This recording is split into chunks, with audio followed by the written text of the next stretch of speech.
If you can't push your own tray, then stay home, you old hag. The young man's voice rang out like a slap in the bustling dining hall. All eyes turned. Some laughed, others looked away. But the woman in the battered wheelchair pressed on toward the table, her hands trembling as she gripped the tray of food. She offered no protest. Only one person rose from a shadowed corner. He neither shouted nor spoke. He performed a single act that silenced the entire room. And then the truth fell like a bombshell. The very woman who had been humiliated was a living hero, a survivor of the Fallujah battlefield. Do you believe respect need not be spoken? It only needs to stand up at the right moment? Comment below, and subscribe to Veteran Best Stories if you believe honor can enter a room, even from a wheelchair. Every Sunday morning, while the city still stirred in its sleep, Eleanor Grace was already at Pine Grove Cafe, precisely at 8 a.m., never a minute late. In her wheelchair, its paint peeled into streaks, she quietly glided past the dew-fogged windows. The wheels whispered against the worn wooden floor. She never waited for anyone to open the door. No one ever heard her complain or call for help. Every movement was decisive, unhurried, yet weighty, as if each gesture were recounting a chapter of a life no one was allowed to forget. At 73, Eleanor bore the face of time, deep wrinkles at the corners of her eyes, a gaunt chin that jutted out with quiet determination, and those eyes, oh, those eyes, clear as a still lake after a storm, both gentle and holding something that made you reluctant to look away. Her hair was pure silver, cropped neatly.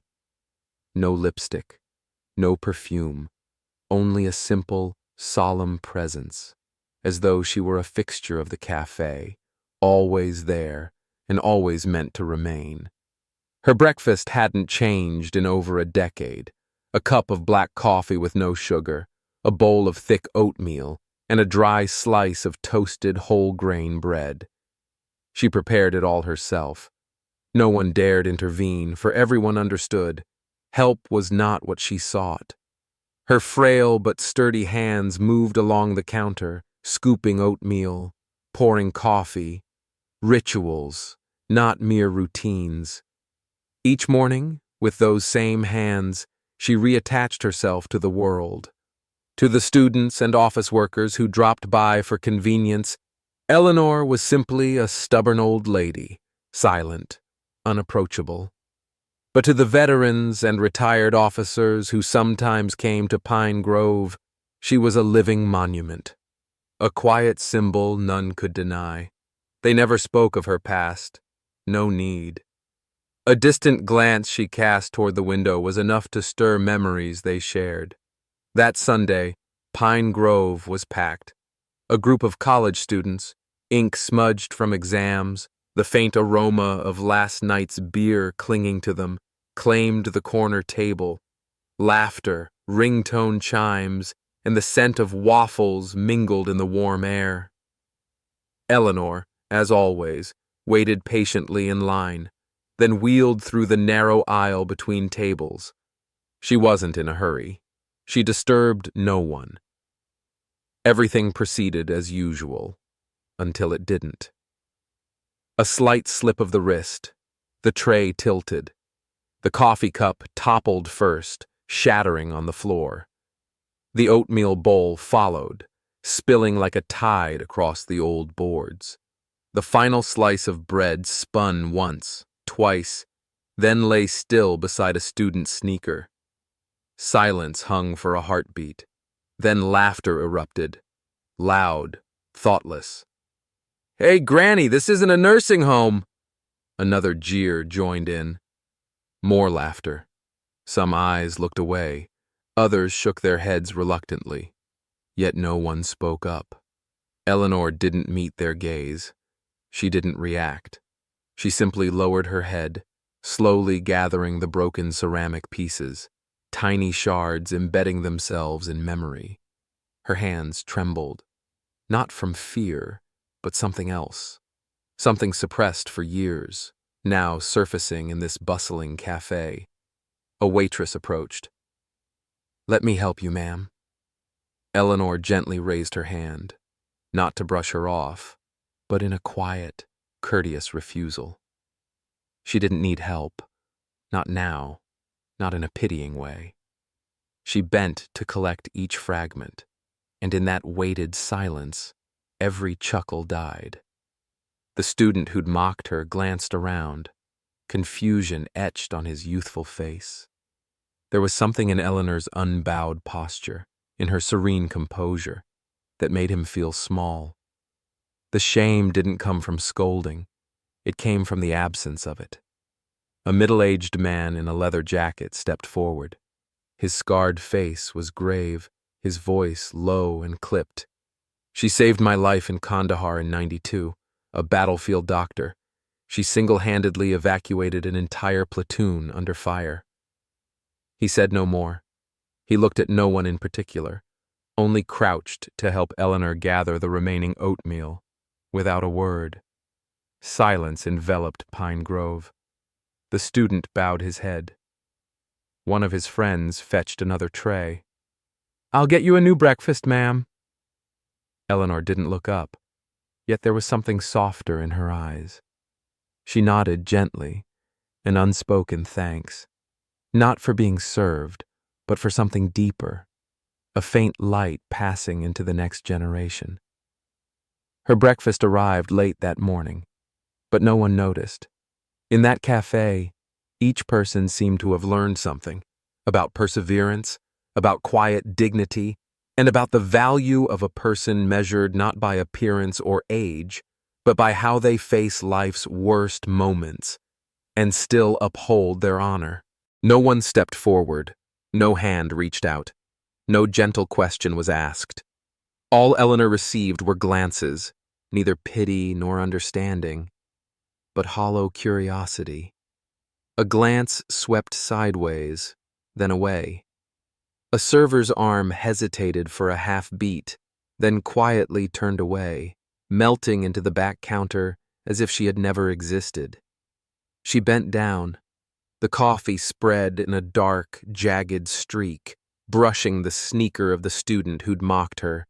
Her hand shook as she lifted each shattered shard, not from age, but from something deeper fracturing within her heart, the silent weight of memories and the cold clash between dignity and nameless contempt. Every movement Eleanor made was slow, but not weak. Each time she stooped, it was as if she forced herself to gather every fragment of her past. The years serving on the front lines, the long, tense nights in field hospitals, the crack of bullets overhead, the red blood soaking her uniform, all now distilled into the sharp clink of broken porcelain. From a corner table came whispered taunts, light as breeze over a lake, yet sharp as blades. "Looks like feminism could use a rescue wheel." "A soldier? Who still thinks women belong with guns?" Quiet laughter followed, like thorns tearing through silence. Eleanor didn't reply. Not once did she raise her head. Her eyes remained fixed on the floor, on the spoon now coated in oatmeal, on the slice of bread crushed beneath a shoe. Each item was a piece of her honor, dropped, trampled, forgotten. No one needed to know who she once was. No one was required to remember. Then heavy footsteps echoed through the hush. A polished black boot stopped before her, neither rushed nor showy, simply a presence, solid as stone. A strong, decisive hand gently set a fresh tray on Eleanor's table. No introduction, no greeting, only complete silence. Eleanor slowly lifted her gaze. Her face caught the morning light streaming through the window, every wrinkle etched like a map of time. Before her stood a black man in his 40s, a firm jaw, stern eyes that were not cold, casual clothes, a pale blue shirt and neat khakis. Yet in his stance, in the way he extended the tray, in his look sweeping the crowd, all spoke without words. This man had worn a uniform. He didn't stare at Eleanor. He didn't smile. He simply stood behind her, silent as a living wall. His eyes lingered on the students' table, where the young people were beginning to sense the shift in the air. Silence stretched on. No one spoke. And in that quiet, a profound respect swept through the cafe like a rush of cool air. It needed no explanation, no announcement. It was the kind of silence reserved for flag-raising ceremonies, for moments of remembrance, for the times when people must face their own conscience. One student scratched his head, bent to retrieve the fallen spoon. Wordlessly, he placed it on a nearby table, then backed away as if afraid to break anything more. The earlier server returned with a cloth, but dared not meet Eleanor's eyes. Nobody laughed now. A small child near her parents' table asked softly, "Who is she, Dad?" The father looked at Eleanor, then whispered, quiet enough not to shatter the solemnity, "She's someone worthy of a salute." Eleanor settled back into her chair. Her hand touched the new tray. The bread was still warm, the oatmeal not yet thick.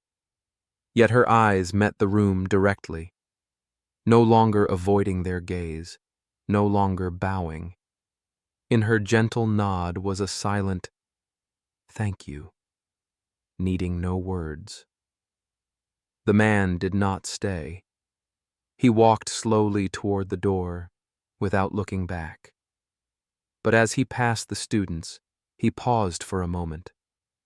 No threat, no harsh word, just a look, enough to let them understand that sometimes you need no weapon to silence others.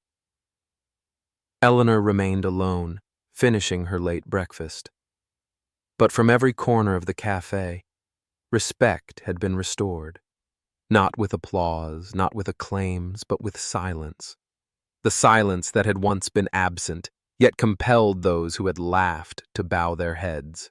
The man's name was Marcus Hale, a former army sergeant.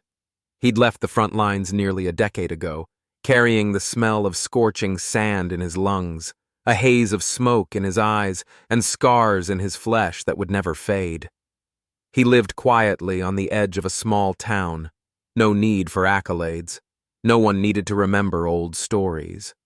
Yet one memory he never forgot. The woman who had pulled him back from death. Iraq, 2006. A savage ambush. Marcus was caught between two lines of fire. Blood poured from the wound in his hip. He could no longer see the path. Explosions shredded every sense. In that delirium, a hand grabbed him. A frame far smaller, gaunt and caked in dust, still carried him across hundreds of meters of falling bombs and roaring gunfire. She was wounded in the leg. Blood stained her medical pants scarlet. But she never once faltered. Her name was Eleanor Grace. And now, in an ordinary cafe on a quiet town corner, Marcus recognized that posture the moment she entered. No need to turn around, no need for a second glance. Just that straight-backed stance, that unwavering gaze. Eleanor was still alive, still fighting, only now, not against bullets, but against indifference and oblivion. When she bent to pick up the broken shards of porcelain in silence, amid those nameless jeers, Marcus could not stand by. He didn't think. His feet moved before his mind registered what he was doing. He set a fresh tray before her, a concise, unassuming gesture. Then he stood behind her, like a soldier once more taking position to shield his commander. No introduction, no explanation required. Only a firm hand resting lightly on Eleanor's shoulder, slow, deliberate, and sure. Eleanor turned her head. Her eyes met his. In that moment, without time, without space, there were only two people, the one who saved and the one who was saved, standing still in the current of life. Marcus bowed his head, his voice low, almost a whisper. "This time, it's my turn to stand behind you." Eleanor said nothing. She only looked at him. Her eyes seemed to blur, not from age, but from something deeper. Recognition, connection, understanding that only those who have walked the edge of death can share without words. No microphone, no trumpets, no one needed to explain what had just happened. The truth seeped through the air like hot tea steam, like an underground stream warming the ground beneath everyone's feet. The server froze behind the counter, cloth still in hand. A nearby veteran gently set his coffee cup down, his eyes recalling an old chapter. A young woman typing at a laptop paused, lifting her gaze. A student in the group lowered his eyes, avoiding contact, clutching his glass but not drinking. A middle-aged man rose. No one told him to, no orders were given, but he quietly placed his hand over his heart, a silent salute to the one who once wore military boots.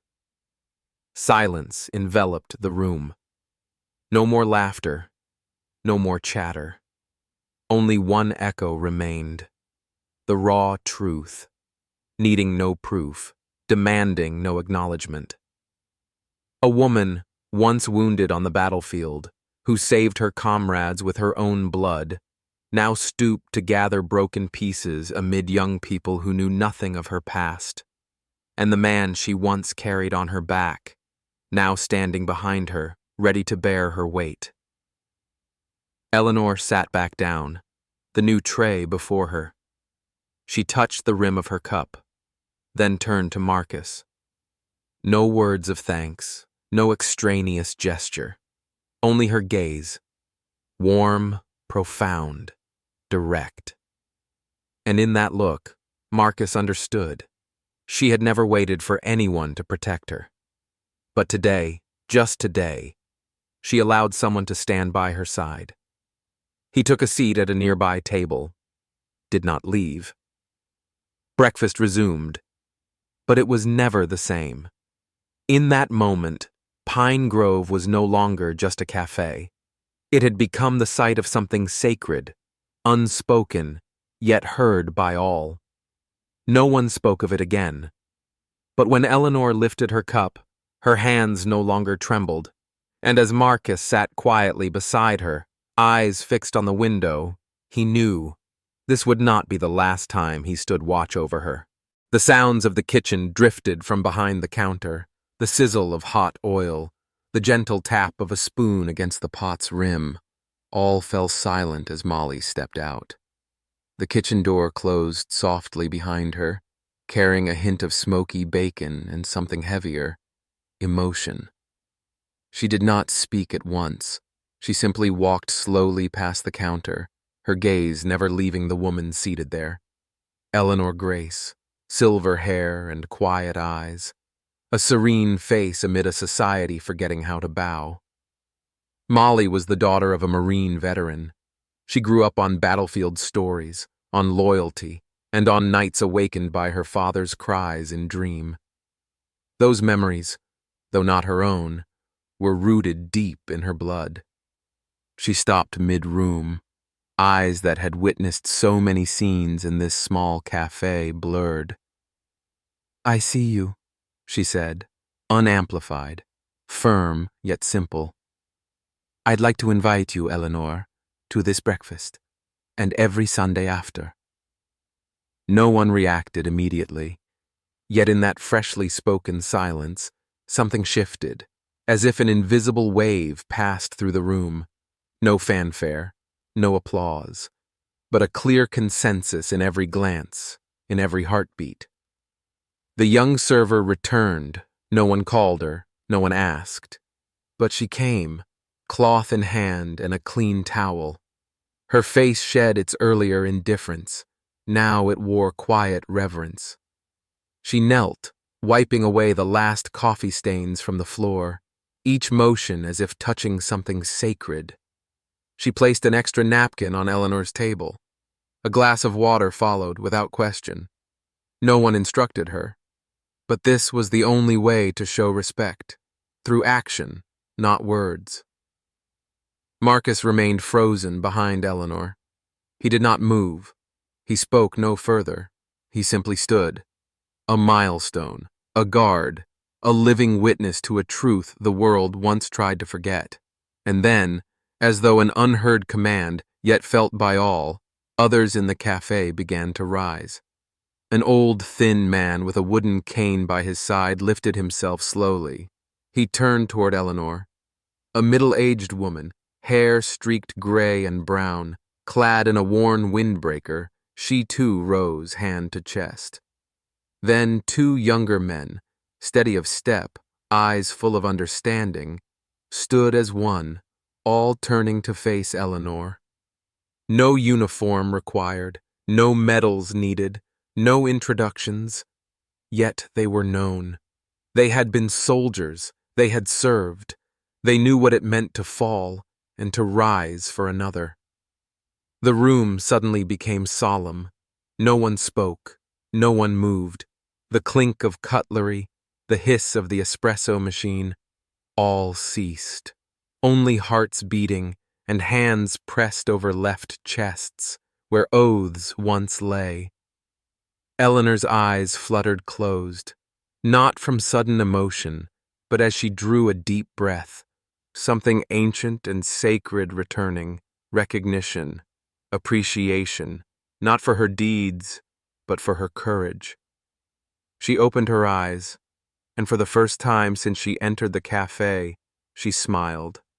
Not a polite smile, nor one meant to reassure, but a slow, serene smile, as though a burden lifted, as though in that moment she saw her sacrifices had not been buried. Marcus did not turn away. He waited, as a soldier waits for orders that never come. Yet he saw Eleanor lift her spoon. Her hand trembled slightly, but this time not from tension or fear, but from something deeper, relief. She began to eat. A simple gesture. Yet in that scene, it rang as a final declaration. Eleanor Grace, who once carried comrades out of gunfire, who bled to save others, today did not dine in lonely silence, but within an invisible circle of empathetic hearts. Molly stood watch. Marcus remained.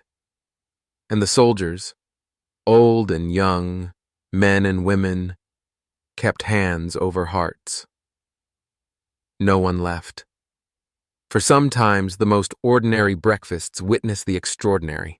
A week after that silent morning, Pine Grove still opened at 7 a.m., still carried the scent of toasted bread and coffee drifting through its dew-fogged windows. But one thing had changed forever. Beside the window table, where Eleanor Grace always sat, unnoticed for all those years, a small brass plaque was now mounted. It gleamed softly in the early sun, the inscription hand-engraved, simple yet sharp. For Honorary Field Surgeon Eleanor Grace, the woman who still stands, even when seated. No ornamentation, no flourish. Yet each word bore the weight of a lifetime. Beneath the plaque rested a black and white photograph, framed on a low wooden easel. In it, a younger, stronger Eleanor cradled a wounded soldier, her hands stained with blood, her face dust-smeared, her uniform torn to shreds.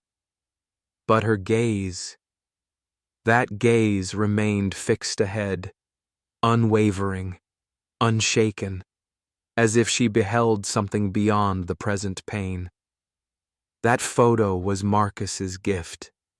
He'd kept it for 17 years, a living testament, a reminder he tucked deep inside a drawer. And now, it belonged to her, to memories only those who lived them could understand. Passers-by began to notice. Some paused to read. Some quietly pressed a hand to their chest. Some took pictures on their phones, then slipped them away, as though sharing wasn't enough, and some things must stay sacred in the heart. Then, at precisely 8 a.m., the glass door slid open. Eleanor rolled in, as every week. She did not glance at the plaque, did not ask, did not flinch.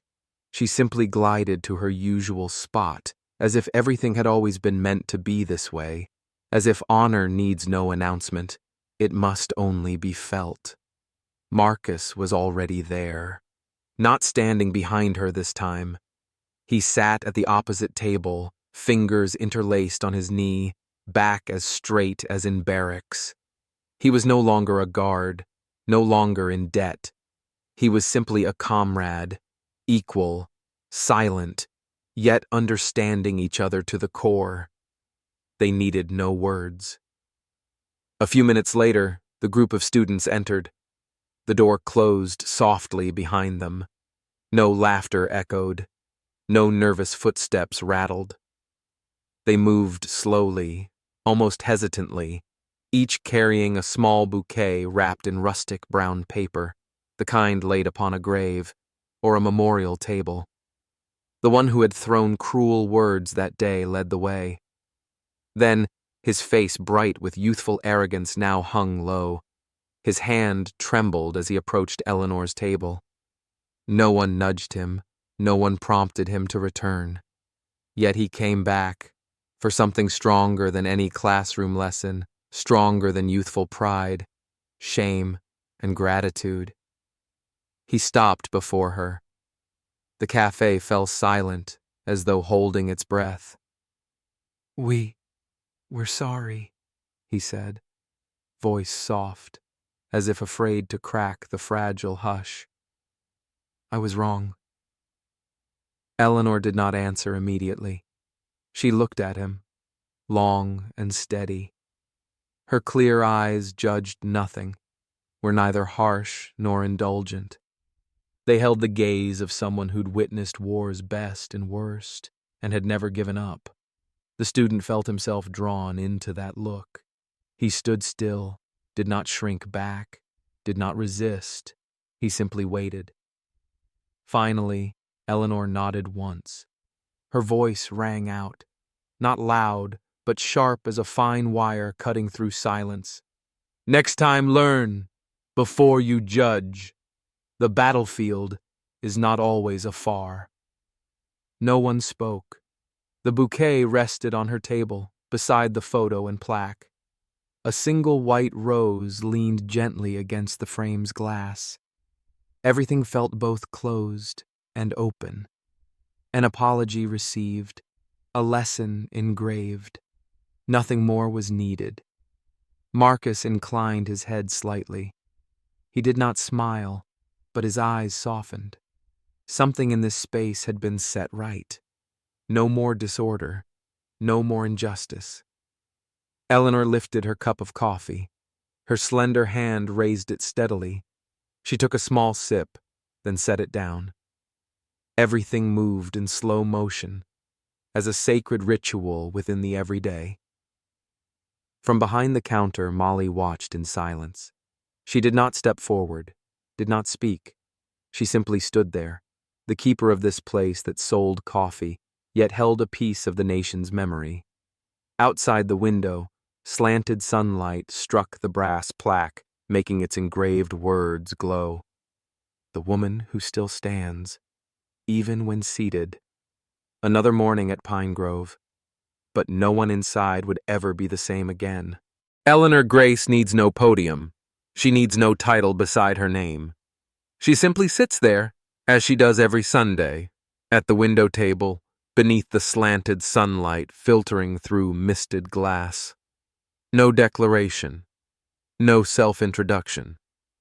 Yet her mere presence transforms the entire Pine Grove. She speaks little. Perhaps she need not. For everything is written in her upright posture, in eyes that have seen what no one wishes to recall, in the calm authority of someone who carried her pain through war and chose silence as her reward. No one reminds them, yet every patron who enters knows that table has an owner, a living symbol, a silent witness, a landmark reminding us that sometimes the one in a wheelchair bears the weight of an era's sacrifice and dignity. In the Sundays that follow, Eleanor's table is never empty, not out of curiosity, but out of gratitude. Visitors do not come to ask for her autograph or a photo, but to sit alongside her, sometimes just to exchange a glance or to hear her share a fragment of memory, like gun smoke on a gentle breeze. Old soldiers bring faded insignia in their wallets. They open them not to boast, but to share. Elderly women speak of fathers who served on that same front, or mothers who nursed in the rear. Children are led close, hesitantly standing by the table, then whispering, "Thank you, ma'am," not fully grasping the meaning, but sensing the moment's sacredness. Eleanor listens more than she speaks. She does not recount heroic deeds. She does not dwell on pain. She simply holds the space around her in a profound quiet. That silence compels introspection. A gentle piece of advice, a brief question, a soft smile after a sip of coffee. And that is enough to give someone far more than a meal. Pine Grove erects no statue, changes no name. Yet none of that is needed, for the deepest transformation begins within, through the way a community sees each other, sees itself, and learns to bow at the right moment. A small corner, an old woman, a story. But every Sunday, that corner becomes a flag raising without flags, a candlelight service without flames, a tribute without trumpets, simply because people stand when it is their turn. Marcus still comes regularly, not as her guard, but as a comrade. He does not sit beside her every time. Sometimes he merely nods as he passes, then takes a seat elsewhere, so others may share her company. He understands that a symbol is not meant to be kept. It is meant to spread. No one planned this. No campaign, no posters, no media. Only the truth. That this woman once stooped to gather shards of a broken cup amid indifference. And today, the community has reclaimed what it almost lost. Respect. No one speaks Eleanor's name with pomp. Yet each person leaving the cafe carries something new, a fresh perspective, a feeling, a memory awakened. Do you believe that true respect lies not in applause, but in choosing to stand at the right moment? Do you believe that those who speak least often harbor the strongest hearts for freedom? Subscribe to Veteran Best Stories, where we share the untold tales without triumphant music, but powerful enough to make you fall silent. Listen and give thanks. And if you believe there are more Eleanors still seated among us, share this story with your loved ones across the United States. For sometimes, a simple story can change how we view sacrifice.